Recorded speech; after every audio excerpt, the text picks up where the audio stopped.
After riding a roller coaster, most enthusiasts normally agree on something about the coaster, but sometimes I get off a ride and I'll have the opposite opinion as other enthusiasts. And so today, I will be sharing with you guys 5 of my most unpopular coaster opinions. But with that being said, let's get into my first unpopular opinion, which is that Islands of Adventure popularity kinda kills the vibe.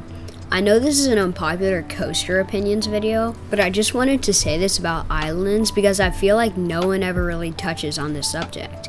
And before you start screaming at me, Islands of Adventure is still an amazing park, but the crowds kind of kill the vibe a bit. Literally every time I go to Islands, there are like huge crowds everywhere I go. Like sometimes it'll be an hour-and-a-half wait for like Ripsaw Falls, a basic log flume, or 2 hours for like Skull Island. And yeah, they're fun, but I don't want to wait 1.5 hours for this. Bruh. And if you want to go on something like Velocicoaster or even Hagrid's, good luck waiting like 4 hours for it. But Islands of Adventure is still an amazing park, and I'm not hating on it at all. Wait, what am I saying? I'm literally bad-mouthing it right now. Enough of that, let's get into my second unpopular opinion, which is that Thunderhead at Dollywood is a top-tier GCI. Thunderhead at Dollywood seems to get overshadowed by rides like Lightning Rod at Dollywood, but many people don't appreciate how good this ride actually is. I went on it in 2022 and I got off and never thought of it again.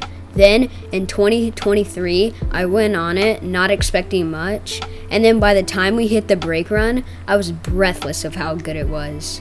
I'm not saying it was bad in 2022, and I might just not have gotten a good ride on it, but my 2023 ride was like no other. This made it my second favorite ride in the park, behind Lightning Rod, obviously. And I just feel like this GCI doesn't get the credit it deserves. The layout fits perfectly, and on the station flyby, you feel so cool flying over all of the other guests in line. Also, these seats are like literal freaking couches, and all you have is a lap bar, so the restraints don't get in the way of the ride at all, which just makes the ride that much better. Moving on to my third unpopular opinion, which is that Gerstlauer is overrated. Okay, before I lose all my viewers, I want to say that I think Gerstlauer is still solid. I just think people hype them up way too much. Like, what are these restraints, bruh? Like, take Mystery Mine, for example, at my home park, Dollywood. The front row's okay, but if you get placed in the back, you can't see anything. Like, why would they make it so there are screens and animatronics if you can't even see them from the back? The ride has even been nicknamed Misery Mine for how rough it is. Me personally, I don't think it's that rough at all, but some people can't even ride it twice in a row because they say it's so rough. And it's not just Mystery Mine either. Take like TMNT Shellraiser, for example. Some people don't even like this ride either. And these restraints, bruh, like what are these? Also, these restraints don't even make you feel vulnerable to falling out at all, which I guess makes it less scary for non-thrill seekers, but for enthusiasts, this just makes it more boring and more painful. As you can probably tell, I really like the actual Gerstlauer rides themselves, but I just can't get past these awful restraints and trains. But Gerstlauer is still solid, and it just barely misses my top 5 for favorite manufacturers. Overall, I still like Gerstlauer, they just have multiple flaws that I feel like the community never seems to notice. But moving on to number 4, which is that B&M best restraints are actually pretty good. Okay, I know I'm definitely not the first person doing one of these unpopular opinions video to have this opinion, but I still feel like I had to include it due to the bad rep that they get by enthusiasts. Yeah, they staple you pretty bad on the brake run, but I've never actually had these restraints affect my actual ride experience. It may just be because I'm small, but these restraints just have never actually caused me to dislike a ride.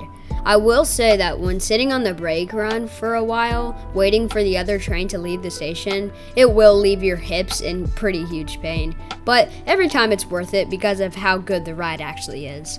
The vest restraints are just like rubber, which allow for absolutely no headbanging. And also, the lap bars are pretty good too. The old over-the-shoulder restraints cause just a slight jolt to slam your head into the restraints. Yeah, the vest restraints only allow pretty minimal airtime, but the airtime they do have is some pretty decent floater.